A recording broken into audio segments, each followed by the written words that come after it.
Dear students, Namaste. Good morning to you all, and also welcome to another session of our mathematics class. In the previous session, we have discussed the basic concepts of vector algebra, and also we have solved question number 1 to 10 from exercise 10.2. Hope you have revised well. In today's session, we shall discuss the remaining problems from exercise 10.2. Let's move on to the topic.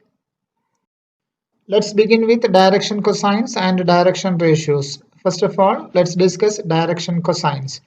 Consider the coordinate axes x, y and z. The point of intersection is marked y and the position vector OP is also marked. And the position vector OP makes angle alpha with the positive direction of x-axis and angle beta with the positive direction of y-axis and gamma with the positive direction of z-axis. And here this looks like the negative direction. Since it is drawn from the z-axis, it is represented like this. Here the direction cosines, in the sense the direction cosines of a vector are the cosines of the angles between the vector and the coordinate axis. So here the cosines of the angles between the vector and the coordinate axis. Here the vector is making angle alpha with x-axis, angle beta with y-axis and gamma with z-axis. So cosine of the angle, in the sense cos alpha, cos beta and cos gamma are the direction cosines. And it is usually represented by the letters L, M and N respectively. So in short, we can say that L is equal to cos alpha, M is equal to cos beta and N is equal to cos gamma are the direction cosines. Suppose here the angles are not given to you, then how will we be able to calculate the direction cosines? So let's calculate that. So here coordinate axis we have drawn and the point of intersection also I have marked. Then a point pxy and its position vector OP is also drawn. Then this beta portion I am taking because it is easy to explain. So the vector OP makes the positive direction of y-axis an angle beta. So if you complete the right triangle here, the length of this portion is y because that is a y coordinate, and this OP is the magnitude of the vector OP that we can represent it by r. So by using trigonometric ratio, cos beta is equal to adjacent divided by hypotenuse. Here adjacent is y and the hypotenuse is r.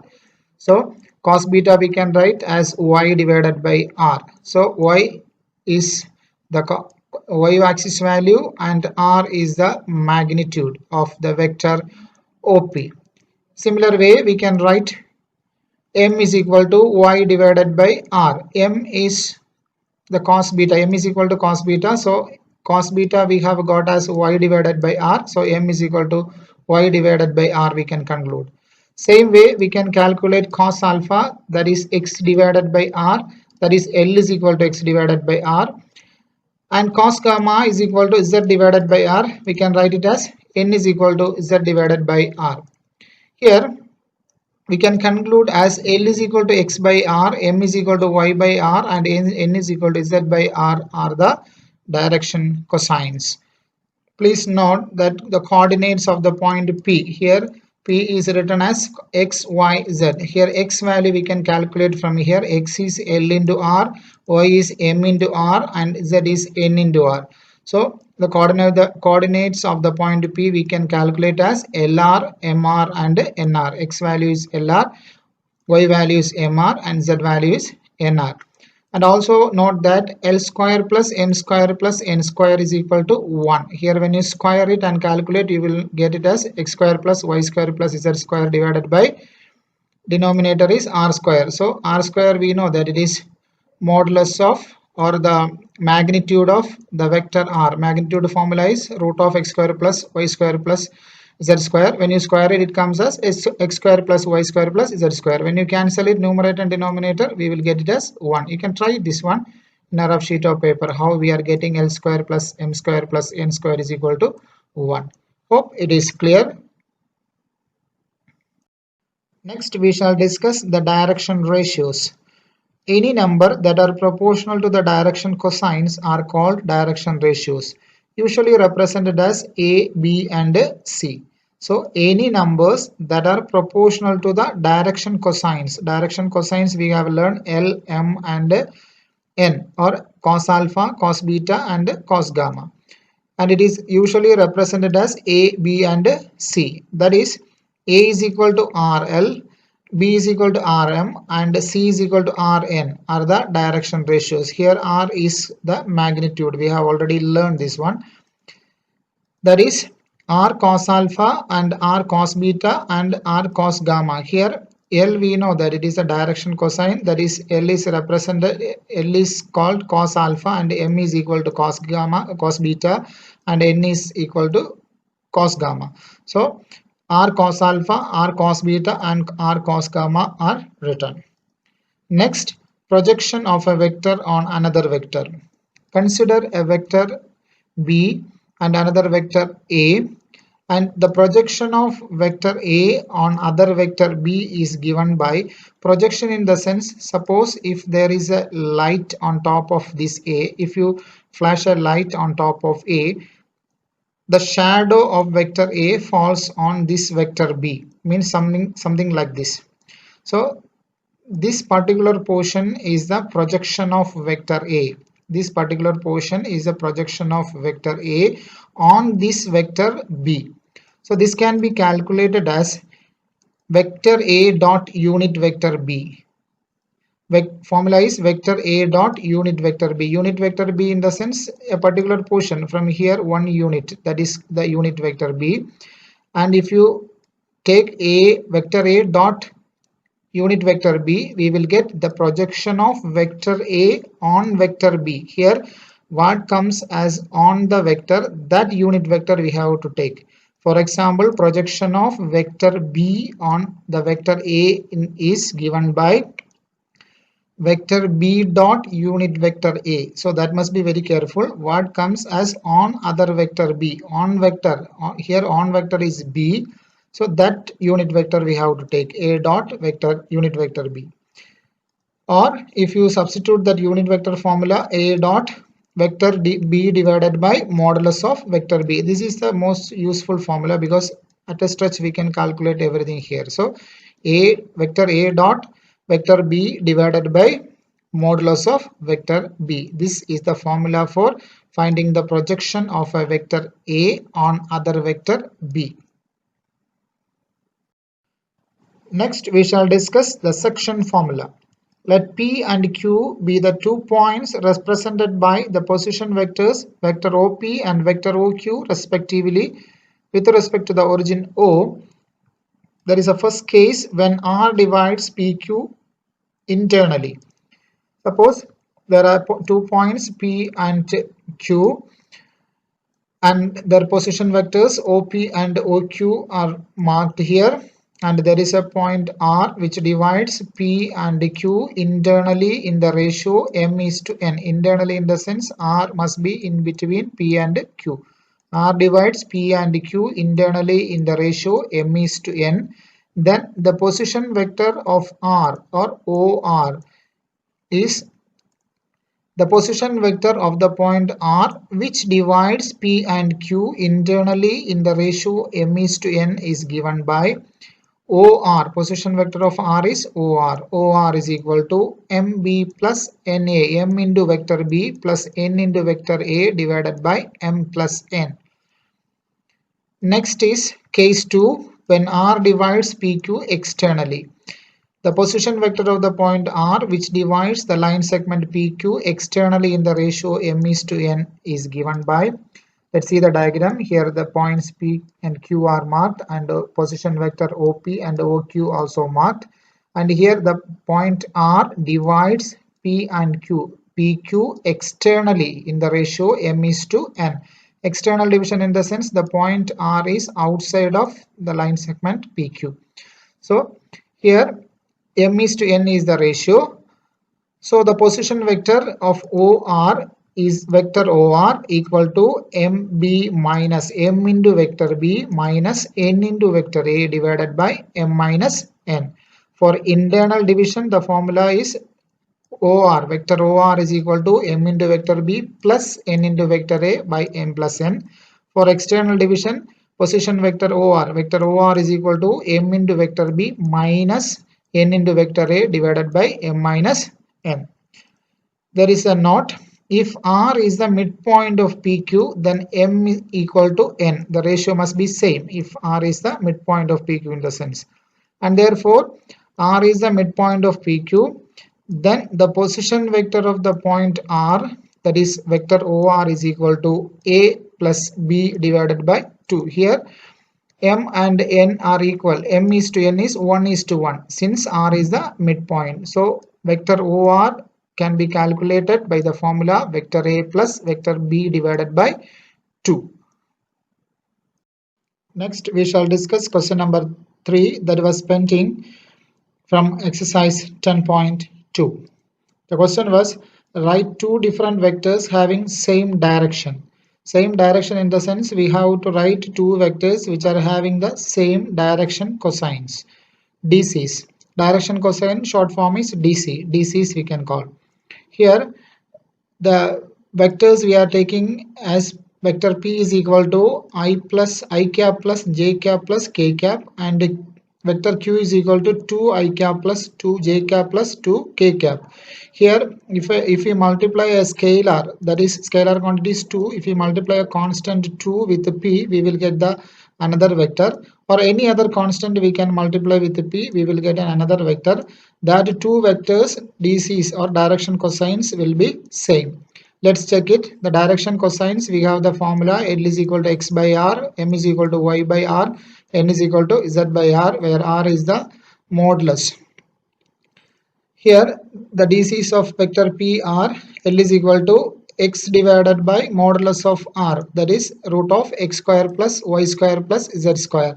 So here x is 1. So 1 divided by root of x square plus y square plus z square. X, y, z is 1 here. So x square plus y square plus z square is 1 square plus 1 square plus 1 square. That is equal to 1 divided by root 3. Then m is equal to 1 divided by m, also same only here, y value is 1. 1 divided by root of x square plus y square plus z square, we will get as 1 by root 3. And n is equal to, n also z divided by, z value is 1 here, 1 divided by root of x square plus y square plus z square, that also we will get as 1 by root 3. Now let's check the direction cosines of vector q, that is L is equal to, here x value is 2, 2 divided by root of x square plus y square plus z square, that is root of 2 square plus 2 square plus 2 square, that is equal to 2 divided by 2 square is 4, so 4 plus 4 plus 4, that is equal to 12. 12 we can write it as 4 into 3. When the 4 comes out of the square root, it comes as 2. So 2 root 3. 2 divided by 2 root 3, and 2 will be cancelled, and 1 by root 3 is the direction cosine of Q, first direction cosine. The next is M is equal to, that is m, y value is here 2, 2 divided by root of x square plus y square plus z square, as before the calculation, that is 2 divided by 2 root 3, 2 cancelled, and we will get as 1 by root 3. And n is equal to, here also z value is 2, 2 divided by root of x square plus y square plus z square, same calculation, 2 divided by 2 by root 3, 2 cancel, and finally we will get as 1 by root 3. Here the direction cosines, DCs of vector P and vector Q are same. So we have written two vectors having the same direction, and they are different also. Here P, vector P is not equal to vector Q. Next we shall discuss question number 11. The question is, show that the vectors 2i minus 3j plus 4k and minus 4i plus 6j minus 8k are collinear. Here two vectors are parallel if they are scalar multiple of one another. That is, if A and B, vector A and vector B are two vectors, then if we can write it in the form vector B is equal to lambda into vector A. Lambda is a scalar quantity, so a scalar multiple of another one, lambda into vector A, then we can say that vector A and B are parallel. Then here we have to prove that they are collinear. So parallel vectors are collinear vectors. So here vector A is equal to 2i minus 3j plus 4k we have taken, and any vector you can take as A, and if you multiply a scalar quantity with vector A, we will get another vector as B, and that two vectors are parallel vectors. So here B I have got after multiplying minus 2 with vector A. If I multiplied minus 2 with vector A, minus 2 into 2, that is minus 4i, then minus 2 into minus 3, that is plus 6j, then plus 4 into minus 2, that is minus 8k cap. So here B vector is equal to minus 4i cap plus 6j cap minus 8k cap. So if you take B minus 4i cap plus 6j cap minus 8k cap, from here minus 2 we can take outside, as I have discussed to you before. If you take minus 2 common, we will get 2i cap minus 3j cap plus 4k cap. This is equal to minus 2 into, this is an A vector, that we can write it as minus 2 into A vector. That is in the form vector B is equal to lambda into vector A. Here lambda is a scalar quantity, that is lambda is equal to minus 2. So the vectors are collinear. Next, question number 13. Find the direction cosines of the vector joining the points A 1 2 minus 3 and B minus 1 minus 2 1 directed from A to B.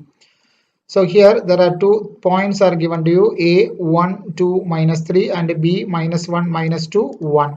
First of all, we have to write vector AB. So we have already learned the formula x2 minus x1 into I cap plus y2 minus y1 into j cap plus z2 minus z1 into k cap. So x2 is minus 1, x1 is 1. So minus 1 into I cap plus here x2 is y2 is minus 2, that is minus 2, and x1 is 2. So minus 2 into j cap plus 1 minus minus 3. So 1 minus minus 3 into k cap. Let's simplify it. That is vector AB is equal to minus 1 is minus 2 I cap. Then minus 2 is minus 4 into j cap, that is minus 4 j cap. Here 1 minus minus 3. 1 minus minus 3 is plus 3, that is 1 plus 3 is 4. So 4 k cap. So AB we have got vector AB minus 2 I cap minus 4 j cap plus 4 k cap. We have to find the DCs of vector joining the points AB. So we have got vector AB, then we have to go for calculating its magnitude. That is equal to root of x square plus y square plus z square, that is minus 2 the whole square plus minus 4 the whole square plus 4 square. That is equal to minus 2 the whole square is 4, minus 4 the whole square is 16, and 4 square is 16. So we will get as root of 16 plus 16 32 plus 4 is 36. Root of 36, that is equal to 6. So the DCs or the direction cosines of AB are x divided by root of, or x divided by r, that is the formula. X divided by r, here x in the sense minus 2 divided by r, the modulus of that vector, that is 6. So minus 2 divided by 6 comma y divided by r, that is minus 4 divided by 6, and z divided by r, that is 4 divided by 6. That is equal to, let's simplify it, that is here 2 cancel, that means 1 divided by 3, minus 1 divided by 3. Here also 2 can be cancelled, that is if you cancel 2 we will get as minus 2 divided by 3, and 4 by 6, if you cancel 2 we will get as 2 divided by 3. So the DCs are minus 1 by 3, minus 2 by 3, and plus 2 by 3. Next, we shall discuss question number 14. Show that the vector I cap plus j cap plus k cap is equally inclined to the axis OX, OY, and OZ. So we have to prove that the given vector is equally inclined to the x-axis, y-axis, and z-axis. Means the angle which is formed by, or the cosine of the angles which is formed by this vector on the axis must be same, or the DCs must be same. Direction cosines must be same. So let's take the given vector as A. Vector A is equal to I cap plus j cap plus k cap. Then magnitude of vector A we can calculate, that is equal to root of x square plus y square plus z square, that is root of 1 square plus 1 square plus 1 square, that is equal to root 3. Then the DCs of A we can write, that is x divided by magnitude of that particular vector, that is x is here 1 divided by root 3, y also 1, so 1 divided by root 3, and z also 1, so 1 divided by root 3. So the DCs are 1 by root 3, 1 by root 3 and 1 by root 3. So cos alpha is equal to 1 by root 3, cos beta is equal to 1 by root 3, and cos gamma is equal to 1 by root 3. These are the direction cosines. So cos values are same here. Cos alpha is also 1 by root 3, cos beta also 1 by root 3, and cos gamma also 1 by root 3. Since the cosine of angles are same, the angles must be same. That is alpha, beta and gamma must be same. So the vector is equally inclined to OX, OY and OZ. That means the vector is forming equal angles with the x-axis, y-axis and z-axis. Next, move on to question number 15. The question is, find the position vector of a point R which divides the line joining two points P and Q, whose position vectors are I cap plus 2j cap minus k cap and minus I cap plus j cap plus k cap respectively in the ratio 2:1. Here we have to use the section formula. Here first case is internal division and the second case is external division. So let's take the given vector as OP. OP is equal to I plus 2j minus k. Then OQ, that is minus I cap plus j cap plus k cap. Then we have learned the internal division formula, that is OR. The position vector of R is equal to MB plus NA, M into vector B plus N into vector A divided by M plus N. So the position vectors of R is OR is equal to M into B, M into the second vector plus N into the first vector divided by M plus N. Here M and N are 2 and 1. So 2 into the second vector, that is minus I cap plus j cap plus k cap plus n. N is here 1. 1 into the first vector, that is I cap plus 2j cap minus k cap divided by m plus n. M plus 1 is 2 plus 1. Let's multiply 2 inside, that is minus 2 I cap plus 2j cap plus 2k cap plus, if you multiply 1 with the given vector, the same vector will be coming I cap plus 2j cap minus k cap divided by 2 plus 1 is 3. Let's simplify it. Minus 2i plus I, that is minus I. Then 2j cap plus 2j cap, that is 4j cap. Then plus 2k cap minus k cap, that is plus k cap divided by 3. That is equal to, let's split the denominator, that is 3 we can share it with I cap, j cap and k cap, that is minus 1 by 3 into I cap plus 4 by 3 into j cap plus 1 by 3 into k cap. Next is for external division. The formula is OR. Vector OR is equal to MB minus NA. M into vector B minus N into vector A divided by M minus N. So the position vector of R is OR is equal to M into vector B, second vector. So M is here 2. The second vector is minus I cap plus j cap plus k cap. Minus N is 1. N 1 into the first vector, that is I cap plus 2j cap minus k cap divided by M minus N, external division, that's why minus. So 2 minus 1. Let's go for the calculation. So 2 multiplying inside, that is minus 2i plus 2j plus 2k minus 1 multiplying inside, that is I cap plus 2j cap minus k cap. 2 minus 1 denominator come as 1. So no need to write. Go for simplification. Minus 2i minus I, that is minus 3i plus 2j minus 2j cancelled, then plus 2k cap minus into minus plus k cap, that is 2k cap plus k cap, that is equal to 3k cap. So the answer is minus 3i cap plus 3k cap. Move on to question number 16. The question is, find the position vector of the midpoint of the vector joining the points P2, 3, 4 and Q, 4, 1, minus 2. Here the midpoint formula, if a point R divides P and Q equally in the ratio 1:1, that is called R is the midpoint of PQ, then the position vector of R can be determined by using the formula a vector a plus vector b divided by 2. That is, the position vector of r is OR is equal to sum of the two vectors, that is 2 I cap plus 3 j cap plus 4 k cap plus again 4 I cap minus plus j cap minus 2 k cap divided by 2. Denominator is 2.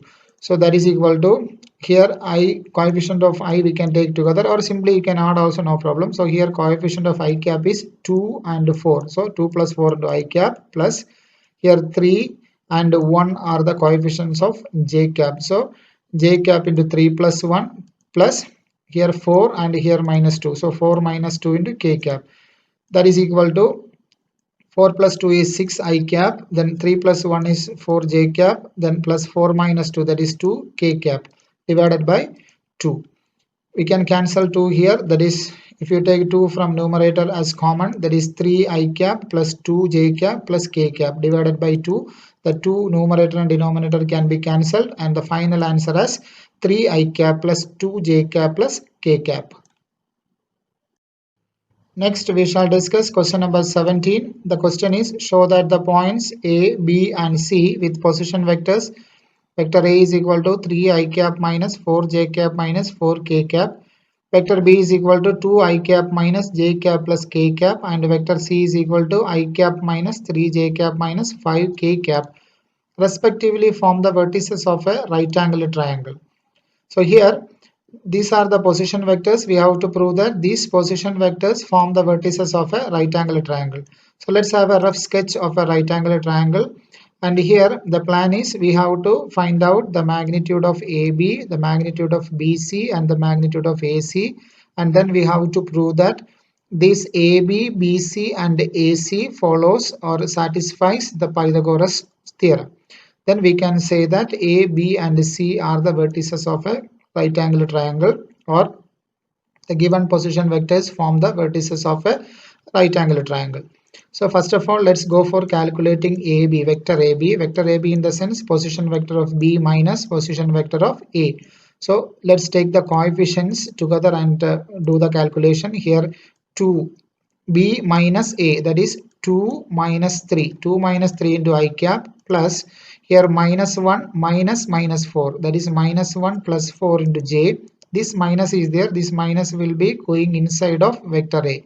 So that's why here plus coming. Then the next one is 1 minus minus 4, that is 1 plus 4 into k cap. Let's go for the calculation. 2 minus 3 is minus 1. Minus 1 into I cap is minus I cap. Then minus 4 plus minus 1 plus 4 is 3. 3 into j cap. Then 1 plus 4 is 5. 5 into k cap. Then we have to go for here BC. Vector BC we have to calculate. Vector BC means position vector of C minus position vector of B. That is equal to C is this one, B is this one. Let's go for subtraction. 1 minus 2. So 1 minus 2 into I cap plus here minus 3 into minus minus 1. So minus 3 plus 1 into j cap plus last one is minus 5 minus 1. So minus 5 minus 1 into k cap. Go for the calculation. Here 1 minus 2 is minus 1 into I cap.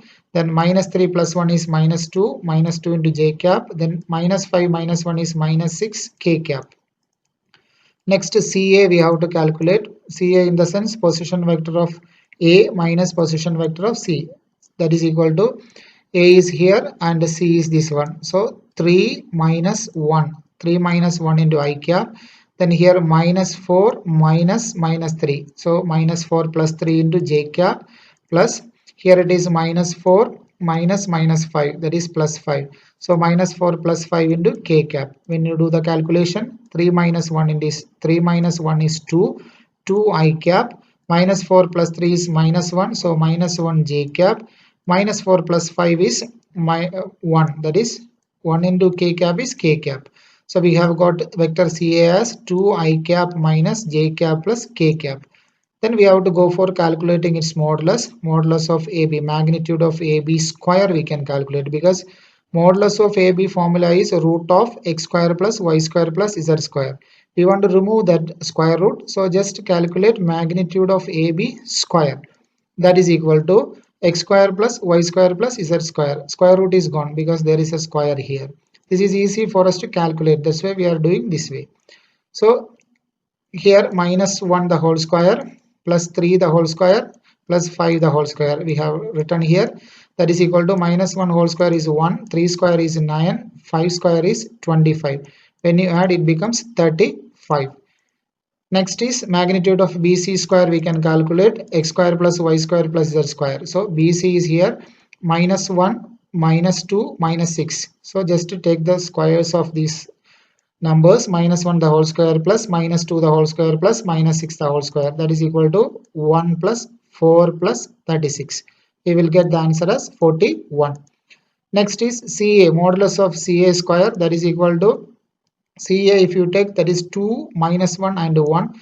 Just to take the squares, x square plus y square plus z square, that is 2 square plus minus 1 the whole square plus 1 square, that is equal to 4 plus 1 plus 1, that is equal to 6. Then when you check here, the highest or the longest side is BC. So because BC is more here, 41, that we can use as the hypotenuse. That is the other two sides square, that is modulus of AB square plus modulus of CA square we can calculate. That is equal to here 35 plus 6. 35 plus 6 is 41. That 41 is the square of the third side, the magnitude of the square of the third side, that is modulus of BC square. Here therefore we can conclude ABC is a right triangle. Move on to question number 18. The question is, in triangle ABC, which of the following is not true? There are four statements. The first statement is vector AB plus vector BC plus vector CA equal to 0 vector. Then second statement is vector AB plus vector BC minus vector AC equal to 0 vector. Then third statement is vector AB plus vector BC minus vector CA equal to 0 vector. And the fourth statement is vector AB minus vector CB plus vector CA equal to 0 vector. There is a diagram here A, B, C. So since the triangle is given to you, we can apply the triangular rule of vector addition. Let's check one by one and we will find out which one is not true. The incorrect statement we have to identify. First of all, from the given diagram we can write by using triangular law of vector addition. We can say that AB plus BC is equal to AC. So it is quite clear here the direct by seeing the direction AB, the terminal point of AB is B and the initial point of BC is also B. So AB plus BC is equal to vector AC. So that is written here, that is from the given diagram. From here, if you take that AC, if you change the direction of AC, we know that if you want to change the direction of a vector, just to put a minus sign. That is vector AB plus vector BC equal to this vector AC, we can change the direction, then we will write as minus vector CA. Then vector AB plus vector BC plus vector CA is equal to 0 vector. So the first statement we have got, that means the first statement is a correct statement because we derived this statement from the triangular law of vector addition. So the first statement is true.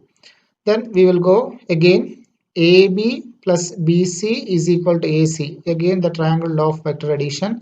Then AB plus BC, this plus AC we are bringing to the left side, that is vector plus AC, if it comes to the left side it is minus vector AC will come, is equal to 0 vector. So here AB, BC and AC, this is the statement, second statement. So second statement also we have got, that is also true. The next one, AB plus BC plus CA equal to 0 vector. This is the first statement. Since it is true, we are using that statement. Vector AB plus vector BC plus vector CA equal to 0 vector. Then vector AB, this plus BC we are changing the direction as opposite, that is minus BC, sorry, minus CB will come if you change the direction. So vector AB, if you change the direction of BC, it comes as minus CB plus CA is equal to 0. That is our fourth statement. You can check here, vector AB minus vector CB plus vector CA is equal to 0. So the first, second and the fourth statements are true. Of course, it is the third statement will be incorrect one. So let's check it that. Here AB plus BC minus CA is equal to 0. From we can write this statement, that is AB, vector AB plus vector BC, then vector minus CA equal to 0 vector. That is the given statement we are writing. Then let's check it what is wrong here. So here vector AC and vector CA must be equal, then only this statement must be correct, because we have already proved that AB, vector AB plus vector BC minus vector AC equal to 0. That is the correct statement. So instead of minus vector AC, here we have minus vector CA is there. Means if this must be correct, it means vector AC and vector CA must be equal, because we have already proved that this statement is correct. So instead of this statement, if this statement we want to write in the sense AC and CA must be same. Vector AC is equal to vector CA.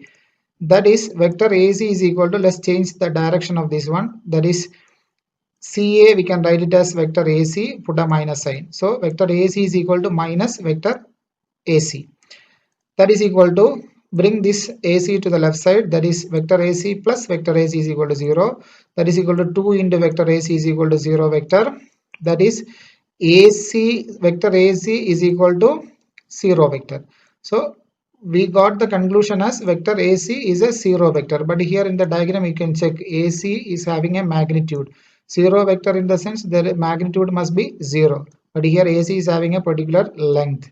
So which is not true. So the incorrect statement is the third statement, that is the question given in option C is incorrect. So the correct answer is C. So let's mark C.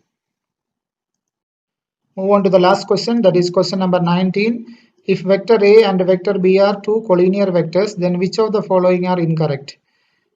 First statement, vector B is equal to lambda into vector A for some scalar lambda.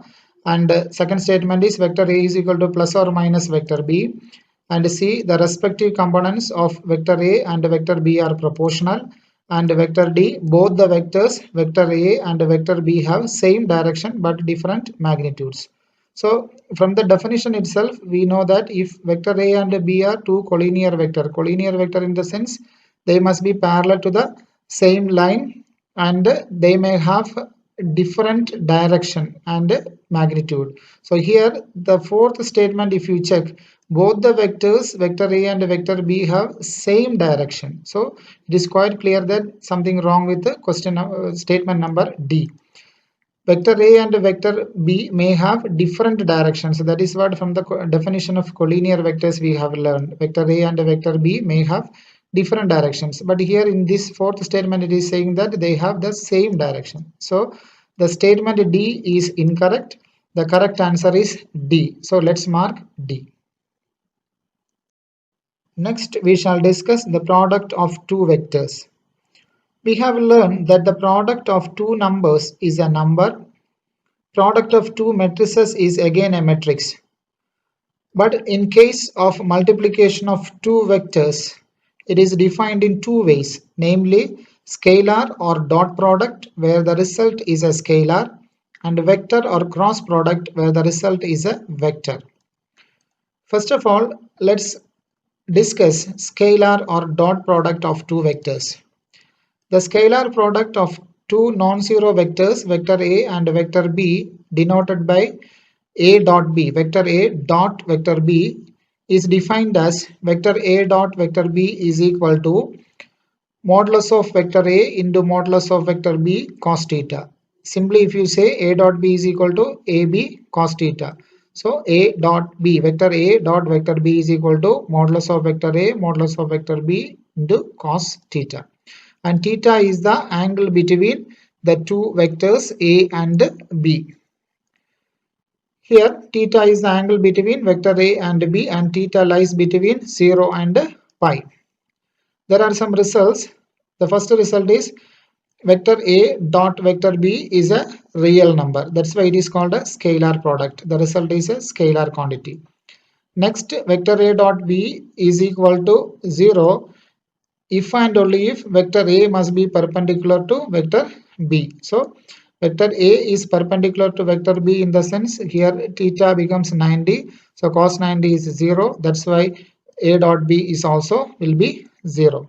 So this is a very important result. If we want to prove that two vectors perpendicular in the sense, we have to prove that A dot B is equal to 0. The third result is if theta is equal to 0, then vector A dot vector B is equal to modulus of vector A into modulus of vector B. Next, if theta is equal to pi, then vector A dot vector B is equal to minus of modulus of vector A into modulus of vector B. Next, for mutually perpendicular unit vectors I, j and k. Here we have already discussed this I cap, j cap and k cap. I cap is a unit vector along x-axis, j cap is a unit vector along y-axis and k cap is a unit vector along z-axis. So for mutually perpendicular unit vectors I cap, j cap and k cap, we have very important results. This one I cap dot I cap, that is I dot I is equal to j dot j is equal to k dot k. All unit vectors I cap dot I cap equal to j cap dot j cap equal to k cap dot k cap is equal to 1. Again I cap dot j cap equal to j cap dot k cap equal to k cap dot I cap is equal to 0. This must be in cyclic order. I cap dot j cap is equal to j cap dot k cap is equal to k cap dot I cap is equal to 0. The last one, the angle between two non-zero vectors, vector A and vector B is given by cos theta is equal to vector A dot vector B divided by modulus of vector A into modulus of vector B. Next, we shall discuss the properties of scalar product. The first property is let vector A, vector B and vector C be any three vectors. Then vector A dot vector B plus vector C is equal to vector A dot vector B plus vector A dot vector C. This is called the distributive of scalar product over addition. And the next one is let vector A and vector B be any two vectors. Then vector A dot vector B is equal to vector B dot vector A. That we can say that this is a commutative property. So scalar product is commutative. And the third property is let vector A and vector B be any two vectors and lambda be any scalar. Then lambda vector A dot vector B is equal to lambda into vector A dot B is equal to A vector A dot lambda vector B. So these are the three properties we must revise.